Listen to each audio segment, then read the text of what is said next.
Mətnə əsasən cədvəldə uyğunluğu müəyyən edin. Mətndə bu barədə məlumat var. Afrikada su probleminin həlli kimi kiçik su anbarları və göllər yaradılması düşünülür. Belə bir fakt mətndə yox idi.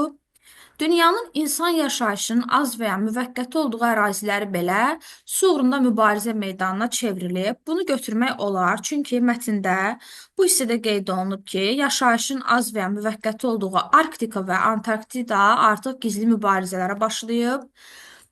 Bu barədə məlumat yoxdur. Cavabımız 3 olacaq.